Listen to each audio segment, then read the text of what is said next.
முன்னாடியெல்லாம் நம்மளுடைய ஊர்களில் வீடுகளுக்கு முன்னாடி திண்ணை இருக்கும். அதில் வயசானவங்க எல்லாரும் உட்காந்து ஊர்க்கதை பேசிகிட்டு இருப்பாங்க.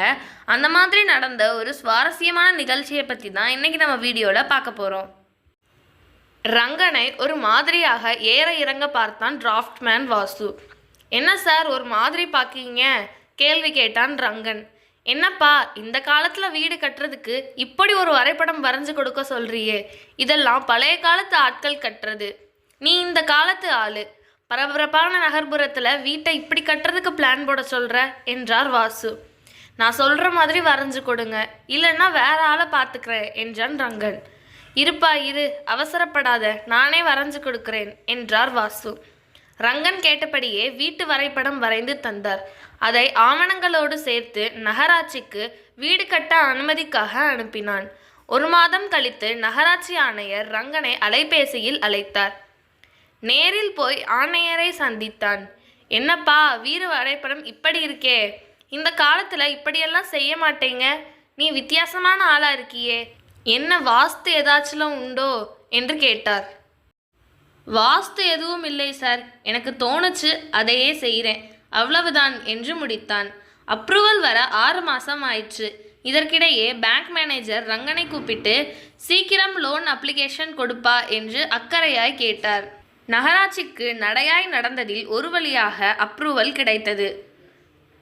லோன் அப்ளிகேஷன் மேனேஜரிடம் கொடுக்க அவரே டிராஃப்ட்மேன் வாசு பார்த்த மாதிரியே ஏற இறங்க பார்த்துவிட்டு, என்னப்பா ரங்கா, வரைபடம் சரியாதானே இருக்கு என்றார். வரைபடத்தை நானே அப்படித்தான் வரைய சொன்னேன், அதில் தவறில்லை என்றான் ரங்கன். வீட்டில் மனைவி கிண்டலடித்தாள். அந்த இடத்தில் ஒரு கடையை கட்டிவிட்டால் கூட வருமானம் வரும், அந்த இடத்தை இப்படி பண்ணீங்க என்று கேட்க பிள்ளைகளும் அப்பாவுக்கு மரம் கலன்று போச்சு என அம்மாக்கு ஒத்து ஊதினார்கள். இந்த வீடு கூட எனக்கு வேண்டாம், வீட்டின் முன்னால் உள்ள அந்த இடம்தான் என் பெயரை காலத்துக்கு சொல்லும், அதற்காகத்தான் இப்படி செய்கின்றேன் என்று பிடிவாதமாக இருந்தான். இன்ஜினியர் வரைபடத்தை பார்த்து ஆச்சரியப்பட்டார். அவர் கருத்தாக எதையும் சொல்லாமல் உதட்டோரம் புன்னகைத்து கொண்டார். மேஸ்திரி தான் சித்தாளியிடம் இந்த காலத்தில் இப்படி ஒரு ஆளா என்று நையாண்டி செய்தான். 6 மாதத்தில் வீடு கட்டி முடித்து விட்டான். அந்த தெருவில் ரங்கனின் வீடு வித்தியாசமாக காட்சியளித்தது. சுற்றி உள்ளவர்கள் வீட்டை விட வீட்டின் முன்புறம் உள்ள இடத்தையே அதிசயமாய் பார்த்தனர். புதுமனை புகுவிழாவிற்கு நண்பர்கள் உறவினர்கள் வந்தனர். அனைவரும் ரங்கனின் ஒரு காட்சி பொருளாகவே பார்த்து நகைத்து, பொழைக்க தெரியாத பிள்ளையா இருக்கியே என ஆளுக்கு குறைபட்டு கொண்டனர். வீடு கட்ட ஆரம்பிக்கும் போதே வீட்டுக்கருகில் தெருவோரம் ஒரு வேப்ப மரத்தை நட்டான்.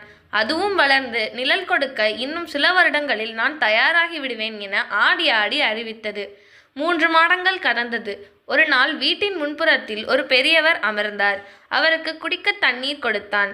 பிறகு ரங்கனை விசாரித்தார். அவன் தனியார் நிறுவனத்தில் வேலை செய்வதாகவும் தனக்கு இலக்கிய துறையில் ஆர்வம் உள்ளதாகவும் தெரிவித்தான். அப்படியா என்று பெரியவர் கேட்டு, நான் தினமும் இங்கு வந்து சிறிது நேரம் அமர்ந்து செல்வதற்கு அனுமதி கேட்டார். இதற்கு அனுமதியே தேவையில்லை என்றான் ரங்கன். மறுநாள் பெரியவர் வந்தார். அவர் வந்த சிறிது நேரத்தில் மற்றொரு நடுத்தர வயதானவர் வந்தார். இருவரும் சிறிது நேரம் பேசிக் கொண்டிருந்தனர். அவர்களின் பேச்சில் அரசியல், இலக்கியம், கலை எல்லாம் இருந்தது. சில நேரம் பெரியவரின் குரல் ஆணித்தரமாகவும் நடுத்தர வயதுக்காரரின் குரல் தாழ்ந்தும் இருந்தது. இது மாறி மாறி ஒலித்தது. சிறிது நேரத்தில் அவர்கள் சென்று விட்டனர். அடுத்த நாள் பெரியவரை தொடர்ந்து 3 பேர்கள் வந்தார்கள். அடுத்தடுத்து அங்கே 20 பேர்களுக்கு மேலே வர ஆரம்பித்து அவர்களும் அதே போல விவாதித்தனர். விடுமுறை நாள்களில் ரங்கனும் அவர்களுடன் கலந்து கொண்டான். விவாதங்களை தொடர்ந்தன.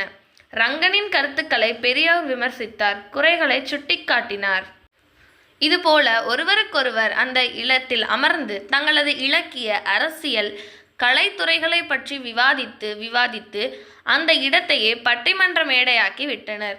சிறிது காலத்தில் அந்த வீட்டின் முன்னால் உள்ள வேப்ப மரம் தன் நிழலை பரப்பி அனைவரும் வருக வருக என வரவேற்றது.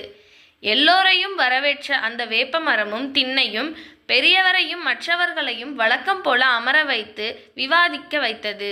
ஆனால் ரங்கனை மட்டும் அங்கு அமரவிடாமல் வெளியே துரத்தி ஊர்தோறும் சென்று பட்டிமன்றங்களை நடுவராக ஆக்கிவிட்டது.